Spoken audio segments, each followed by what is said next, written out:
వాసుకి కాలసర్ప దోషం అనగా మీ జీవితంలో ఎంత కష్టపడ్డా ఆ కష్టానికి తగ్గట్టుగా మీకు ఉద్యోగం అనేది లభించకపోవడం. సరైన ఉద్యోగం దొరకకపోయినా చాలీ చాలని జీతంతో తక్కువ జీవితంలో ఒక స్థానంలో స్థిరపడదాం అనుకుంటే అనూహ్యంగా ఉద్యోగంలో స్థాన మార్పిడి. ఒక్క దగ్గర సుస్థిరంగా లేకుండా ఎప్పుడూ ఒక తాడు లేని బొంగరం లాగా ఒక దగ్గర నుండి ఒక దగ్గరికి, ఒక దగ్గర నుండి ఒక దగ్గరికి, ఒక దగ్గర నుండి ఒక దగ్గరికి ఇలా తిరుగుతూనే ఉంటుంది.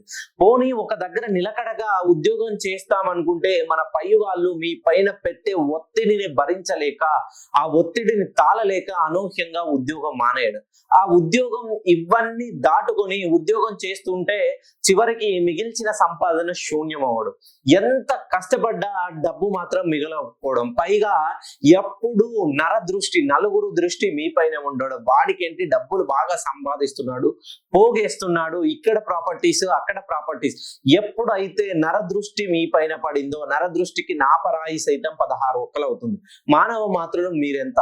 మెయిన్ గా నేను చెప్పేటువంటి ఈ 3 రాశుల వాళ్ళకి మీ జీవితంలో ఈ 3 విషయాలు జరిగినట్లయితే జన్మతః ఒక్కసారి మీ పేరుని 180 డిగ్రీలకి కరెక్షన్ చేయించుకొని చూడండి.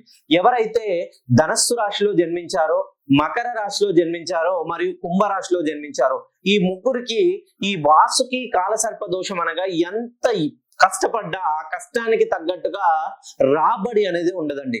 ఎందుకనంటే వీళ్ళు కష్టపడతారు, జన్మతః కష్టపడతారు, ఉద్యోగం వస్తుంది, డబ్బులు సంపాదిస్తారు, నెలకు 1,00,000 2,00,000 ఎంత సంపాదించినా మిగిల్చింది మాత్రం శూన్యంగానే ఉంటుంది. మళ్ళీ బయట వాళ్ళకు చూస్తే వీళ్ళు ఎంతో కోట్లు గడించినట్టుగా ఎవరితో సమయం కనీసం గడపకుండా చాలా డెడికేటెడ్ గా వర్క్ చేస్తారు. ఒక్కసారి జన్మతః మీరు ఈ 3 రాశుల్లో జన్మిస్తే మీ పేరుని సుమారుగా 180 డిగ్రీలకి కరెక్షన్ చేయించుకొని చూడండి.